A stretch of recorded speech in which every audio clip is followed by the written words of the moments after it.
We have two very powerful shifts in planetary energy coming up. There's just some amazing work that's being done on the planet at this time to help us move into this new energy. And I truly believe this work is part of what will help us to heal and transform in the next 20 years. I think it's going to be a huge time.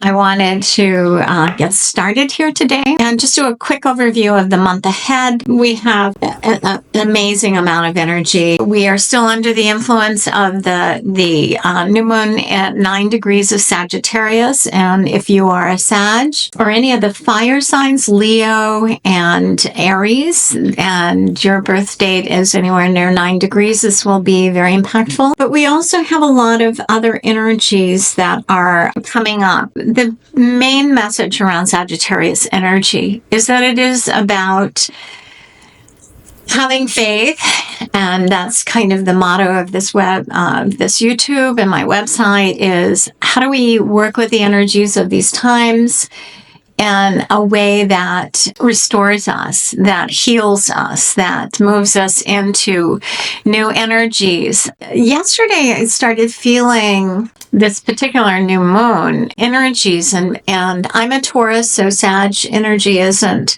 the easiest. It's one of those, what we call an inconjunct, but I am a Leo rising, and so the fire signs, and I have a lot of planets in Aries, and this is why I do what I do, among other reasons. But after the shocks of last month and taking some time to take care of ourselves and nurture ourselves and kind of start to breathe and ground and move forward. The important part of the Sagittarian energy, which is the philosopher of the cosmos, it's really the archer that is, allowing us to see the truth of who we are and to hold visions of much better times, much better energies, whether you're looking at I'm not someone that does the corporate, long-term planning kind of program, but more going inside and being with yourself in your heart and taking time to be quiet and getting a sense of what would get you up in the morning. What would be something that maybe you didn't have the courage to try before. Maybe you have felt blocked from trying something that would be this amazing, fun, visionary thing for you to do. And just embrace it and decide, I am going to try it. I don't have all the pieces in place. I don't know all the how of it. But in this moment, I'm going to make a commitment to play, to travel, to finding, if we don't know what our heart's desire is, of finding what would create passion and get us to jump out of bed in the morning so that it's not about going to work. Here's the deal. As we've moved into Pluto and Aquarius, there is again, all the old order, all the old way of doing things is falling away. It's dissolving. It's disintegrating. I mean, it may not look like it so much right now, but it truly is. So to work from a place of maximum potential with these energies, it's going to take some courage, and Sages have courage. In fact, they sometimes take off on adventures without really thinking everything through. They love adventure. They love truth. They love having fun. Great lesson for those of us, particularly Earth signs, Capricorn, Virgo, and Taurus, because we can be too much nose to the grindstone and forget to play. So this is the next 3 weeks are a time where, regardless of what's going on in our country or in our world, doesn't mean we don't care for people if there is need. We can still do that part. But we need to take and set aside some time on a daily basis to be able to go inside. I've heard so many people say, I can't meditate. I used to be one of those people who said I could never meditate. I could never make my mind be still.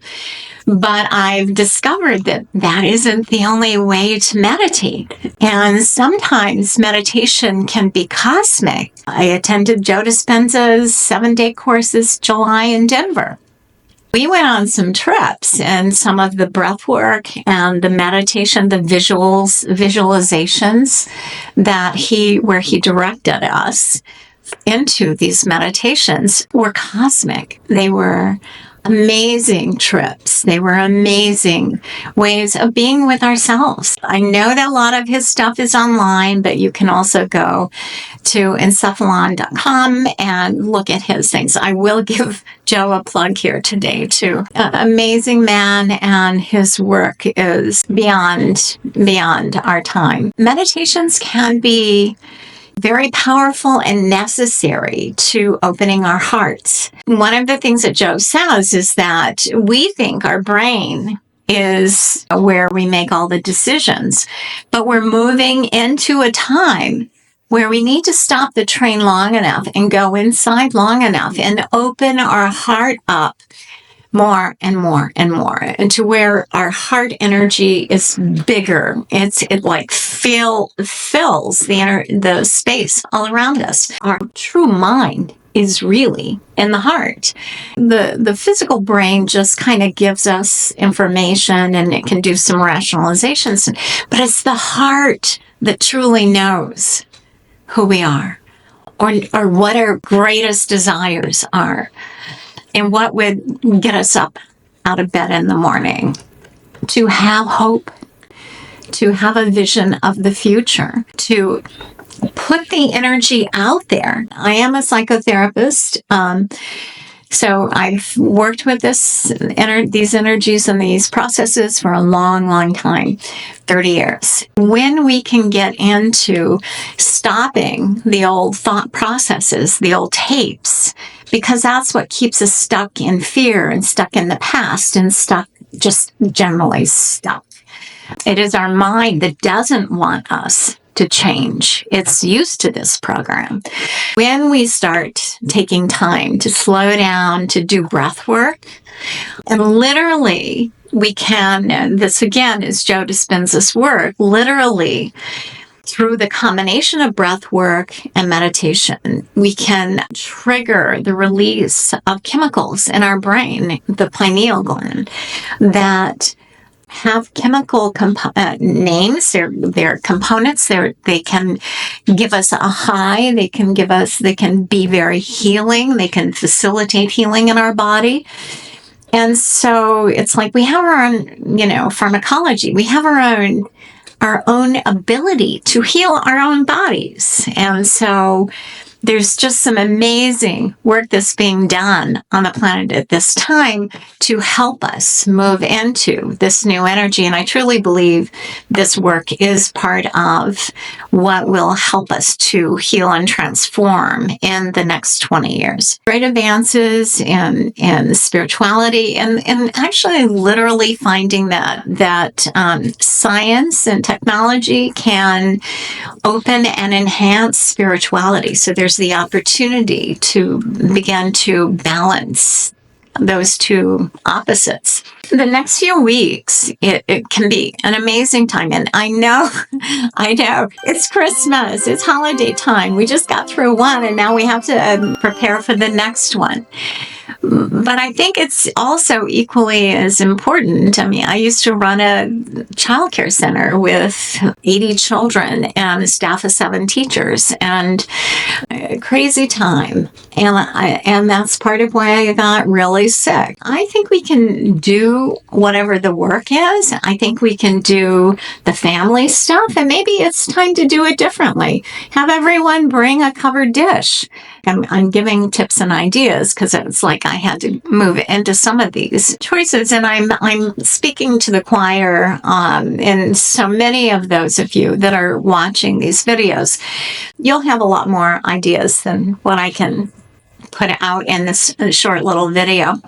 But it's find ways to not only honor and respect and celebrate yourself, while you also are celebrating your loved ones, your family, And holiday times, I would also speak just a general overview. Holidays are generally very difficult when there has been a loss, when there is, a really rough illness in the family, breakups of marriages, when things are polarized, when people are polarized as they are in this country. And I do know that there have been a lot of cutting off of family members from one side of the political aisle to the other.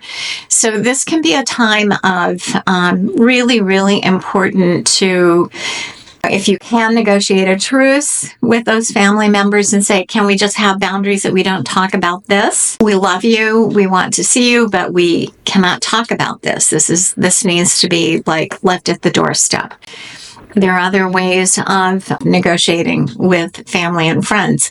Maybe you don't do the traditional Christmas tree. Maybe you go on a little vacation and check into a spa or retreat. There's so many ways that we can celebrate. From that perspective, we're looking at how do we restructure love and respect. As I'm recording this on Tuesday, December 3rd, we have two very powerful shifts in planetary energy coming up. Mars retrogrades, and Mars is how we take action. He's our energy planet. He is in the sign of Leo, and that may have caused some challenges around the Thanksgiving holiday if people got too much into their ego.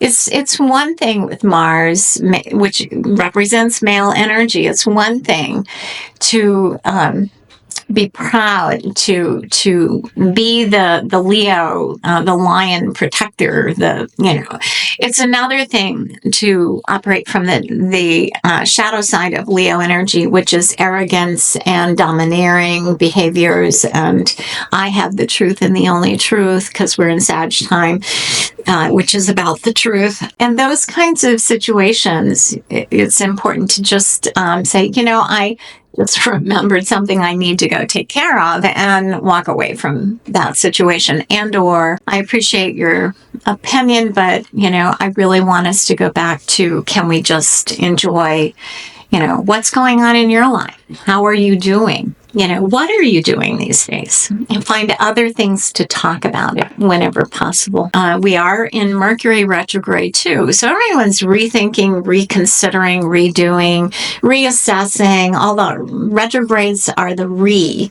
And I think Mercury gets a bad rap because a lot of astrologers will say, oh no, don't sign contracts, or don't travel, or don't do this, or don't, buy a house or sell a house. And it's kind of like, I've sold most of my homes, or bought most of my homes during Mercury retrograde, because the retrograde represents rethinking, reconsidering, redoing. You do have to be very careful to pay attention to contracts and make sure that everything is covered.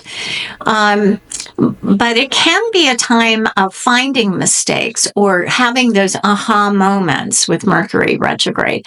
Same thing with Mars. Maybe we need to do a change of direction. Is the job I'm doing who I am, or am I ready to move into something else? And so Mars retrograde through the end of February, from this Friday the 6th through the end of February, is going to be a time where we're going to be redoing things that we've been doing. So this can facilitate changes of jobs, changes of residences, changes of relationships. With Mars retrograde in Leo, it's like, who am I now? And are these situations working for me at this time? And if they're not, it's like we don't have to blow out of those situations, although new opportunities, once we decide, because we're moving into a time of very fast-paced change. Once we get clear that, I'm kind of complete with this job, this relationship, this living arrangement, this situation, And what is it I need now? And once we get clear, it can come in fairly quickly. 2.5 months or almost 3 months. So December, January, and the month of February, 3 months. Then there's the shadow. Once he goes direct, he will be in Cancer. And, so the Mars in Cancer, kind of in his detriment, it's an uncomfortable place because Cancer energies are all that emotional, huggy-feely kind of things. And Mars is the warrior, he's the, wants to go out and conquer the world. I did a generational healing video and talking about we're entering a time of healing. The toxic masculine and the toxic feminine, and that's not gender specific. That's in all of us. So toxic masculine energies that have been there for thousands of years, about 50 or more. And the same thing with the masculine energies within women, so when women are suppressed or repressed, those energies go underground and become passive aggressive. Sometimes that happens for men as well. So learning that, we each have a voice and we can speak our truth. I mean, that's the time we're coming into with Pluto and Aquarius.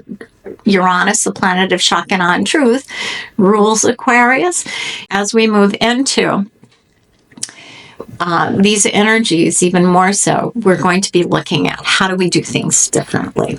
Women can tend to be too much in the toxic feminine or the people-pleasing, what have you, but, the same can occur for men as well.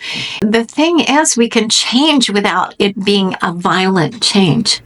Mars energy is about right use of power, right use of will, and how we do things. One of the things that I think is going to be critical to transition into this age is that we begin to talk to each other from a place of basic respect. I'm going to be writing a book about that started when I was caring for my mother in Texas in 1999 and 2000. It's about basic respect from birth through the death process. How do we do that? For ourselves first, how do we do that? What is it we need to change within us to ask for what we need? And sometimes we may have to say, if people are not going to listen and respect what we're saying, then we have to make some decisions about what we're going to do about it. And that's where it takes courage. It takes more courage. It doesn't mean we have to attack people or that we have to put them down or that we have to, blow up and blow out of our life situations, work situations, marriages, relationships of all kinds. It's really about learning how do we communicate with basic respect and ask the other person to please be able to be in that place. And when they can't be, then it's absolutely appropriate to say, you know what, I need to shut this conversation down. And when we can both not be emotional and can truly listen to each other from an open-hearted place and speak to what's really going on, once we have more of an idea of that, or we can start to have dialogue and discussion about things, not fighting. I think it's going to be a huge time. Not only are we going to find ourselves being attracted to people who share those values, but we are going to be to some degree repelled from those who can't go there. And there will be people who can't do that. I learned a long time ago, a friend of mine was a Unity minister, and I was going through a difficult time and just like it was creating a lot of rage in me. And she said, put your hand out. Put your hand out. And so I did. And she said, I want you to imagine this beautiful white feather in the palm of your hand. And I did. And she said, and I want you to blow it off your hand at this time. And so I did. And she said, so that's how you let go. That's how you let go of him, my ex, and that's how you let go of the anger. because the only person it is hurting is you. It was just such a profound healing for me in that moment. And I really appreciated the gift that my friend gave me at that time. And that was many, many years ago. So we can communicate. We can ask for what we need. And if others are going to block that, or they're jealous, or they're whatever they're doing, and it doesn't work for them, then okay, I appreciate that. But I know in my heart of hearts, I need to do this. So I'm going to find a way. And then ask your guides and guardian angels to support you, to bring to you the resources, the people, the circumstances to create that for you. And then let go. Be in your heart. Know that this is going to come true, and let go of the details. Because this is a period of time of powerful manifestation. And the more that we can tap into the energies of those souls on the other side who are here to support us, family members, guardian angels, archangels. It doesn't really matter what your religion or your faith is. These souls are there for you. So tap into that. Neptune's moving direct. I'm going to say one more quick thing, because this week he's our Neptune, the planet of the highest elevation of agape love. He is the Christ consciousness. He represents from the highest vibration those energies. The lowest vibration is deception and depression and, lies, manipulation. Water, definitely a water sign, but, other things that we can see when he moves forward, manifesting on the global level there can be oil spills and lots of deception in the media, but the retrograde phase that he's been in for 5 months has allowed a lot of deception to be put out into the media, so that people are very confused about what is the truth. When we choose to be in the higher vibration of being of service, then Neptune's energy is very rewarding. It really elevates our energy, and it helps us to stay conscious and aware of what's going on around us and how we can be of service. So he goes direct. We've got Chiron, the wounded healer, moving direct at 19 degrees of Aries. And for a lot of baby boomers born in 51 to 53 timeframe, this is creating a beautiful trine, which is the gift of healing. Healing our Pluto and Leo. It is the opportunity for us to let go of the false sense of ego, of who we are, and truly open our hearts to be there for others. We filled the libraries full of self-help books and meditation kinds of things, but we have also the low end of that energy is abuse of power, money, and sexuality. Most of us have done, both ends of the energy and some things in between, or we have experienced it. So this Chiron trine, at the same time Chiron is returning in the U.S. chart, is a time of profound healing.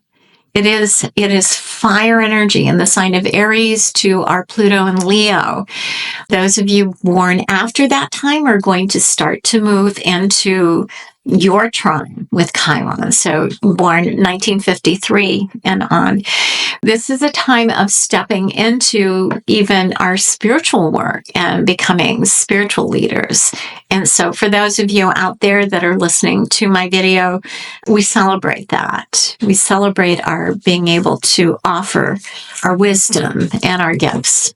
The Gemini full moon is coming up on December 15th. There's going to be a lot of activity around that. Mercury goes direct. So Mars retrograding is also really good for, in the sign of Leo, for investigations, rethinking, redoing, whatever, around individual energies.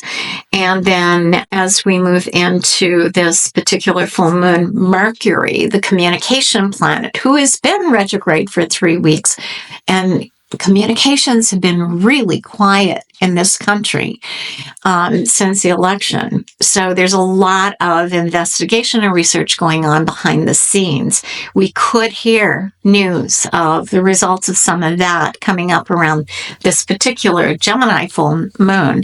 Gemini is really amazing for communication and sharing information, getting the facts and sharing information. Then we have our winter solstice coming in. The sun goes into Capricorn on December 21st. And there's some beautiful energies, and we're still under, some challenging energies. There's a splash pattern in this particular chart and the Gemini full moon chart. So there's just going to be so much information coming in, so much change. And I have no doubt that some of it's going to be quite shocking and unsettling as secrets are exposed. Christmas week, things will come down a bit. There's still ongoing discomfort. I'll do a video just on the Christmas week. Then we have another new moon, 2 new moons this month at 9 degrees of Capricorn. And that will be December 30th. And there's some very powerful gifts coming in with that particular one. And I want to look at our New Year's Eve, because I know as we do look at moving into 2025, I want to really look at, the New Year's resolutions and what kind of things would we be looking at as a collective, as individuals. And then I will be coming out with my 2025 projections. I think the first 5 months are going to be incredibly fast-paced change and incredibly intense.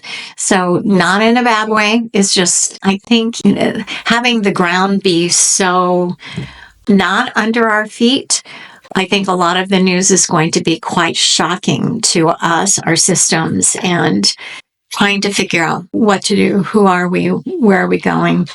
So it's a very, very critical time to come to our center individually and to find the family of origin or choice that we can share things with, that we can kind of lean on as things are changing so quickly, as we are feeling off kilter and need a little bit of support. Back in the days when, after my divorce, I had a group of at least a dozen women. We did new moon and full moon ceremony to pray for the planet, each other, families, etc. It was such a close group of friends. We reserved the option of, okay, I'm having a really rough day. I need someone on the other end of the phone so that this is my 15-minute wine call. And, whether I had a glass of wine or my friend did it, that was a choice. Don't do that anymore. But it was really, truly about, can you just be there on the other end of the phone and listen? I don't need you to solve my problem. I just need a witness. That needs to be okay too, because otherwise we are really isolated, and our minds, our brains will keep running these tapes. And sometimes we just need to have a witness and release that energy to be able to calm down. And then it's like, oh, okay, that's what this is about. Most of our wounding came in the childhood, and sometimes those energies get triggered. And so being gentle with ourselves and for others to be gentle with us is really important. So happy December. Go out and find some fun things to do. Get into a little bit of good trouble and play. Yeah, play and rest. And, check in with yourself to see how you're doing and what might want to change in your life. Keep the faith. There is a lot going on behind the scenes. The next 5 months is going to be very powerful. A tremendous amount of change coming into the planet. Okay, thanks so much for stopping by, and please, if my channel helps, please share it with others who might need to hear some of these messages. And I really appreciate you guys. Thank you for all the comments, and we'll see you next time. Take care.